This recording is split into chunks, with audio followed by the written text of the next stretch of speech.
গল্পটা শুরু হয়েছিল 2018 জুলাই মাসের 17 তারিখ। ঠিক 6 বছরে এসে তারা বিয়ে করবে শ্রাবণ মেঘের বৃষ্টি এলে।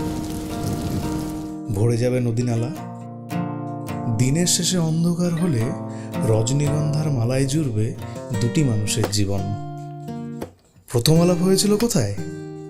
চলুন তাহলে শোনা যাক। তথাকথিতভাবে তারা ছিল ফেসবুক ফ্রেন্ড, তবে কথা হয়নি কখনো।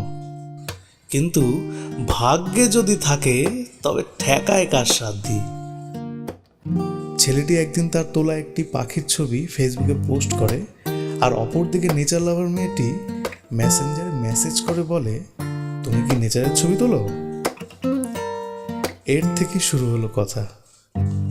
একদিন ছেলেটি বলেই ফেললো, দেখা করবে। মেয়েটির যে একদমই ইচ্ছে ছিল না তা কিন্তু নয়। তাই কিছুটা লজ্জা মেশানো মন নিয়ে চলেই গেল তার বান্ধবীকে সঙ্গী করে অজানাকে জানার উদ্দেশ্যে। চলল গল্প, আড্ডা, দেখা করলো আবার, তবে এবার একা। এরপরে কথা বলার পরিমাণটাও বেড়ে গেল আরো। আস্তে আস্তে বাড়তে লাগলো সময়। আমাদের হিরো এবার করেই বসলো প্রপোজ। রাজিও হয়ে গেল আমাদের হিরোইন। আর তারপর ধীরে ধীরে ঝগড়া, খুনসুটি, ভালোবাসায় জড়িয়ে নিল চিরঞ্জীব পল্লবী নিজেদেরকে। ঠিক করলো এবার ঘর বাঁধবে তারা। মহাদেবের আশীর্বাদ নিয়ে পাড়ি দেবেন নতুন জীবনে। আর এইদিকে শ্রাবণের বৃষ্টির জল গড়িয়ে পৌঁছে গেছে বিয়ে পর্যন্ত। আর তো মাত্র কয়েকটা দিন বাকি। বাই দ্য ওয়ে, বিয়েতে থাকছেন তো?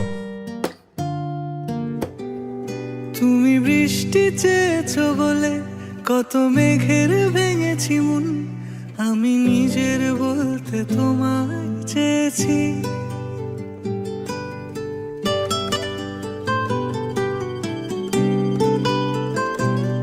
তুমি যাওনি কিছুই বলে আজও পাল্টে ফেলিনি মন, শুধু নিজের বলতে তোমায় চেয়েছি।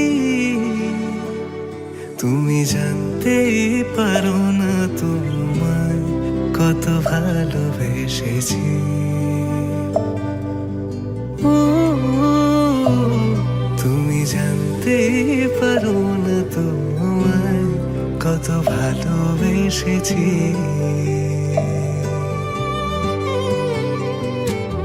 তুমি বৃষ্টি চেয়েছো বলে কত মেঘের ভেঙেছি মন, আমি নিজের বলতে তোমায় চেয়েছি।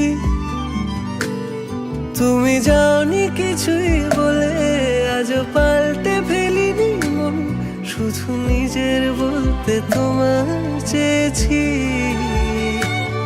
তুমি জানতেই পারো না তোমায় কত ভালোবেসেছি।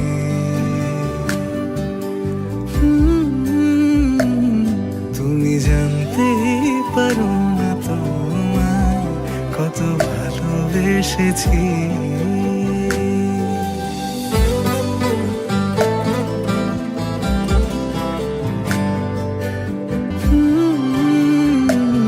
তুমি জানতেই পারো না তোমায় কত ভালোবেসেছি। তুমি জানতেই পারো না কত ভালোবেসেছি। তুমি জানতেই পারো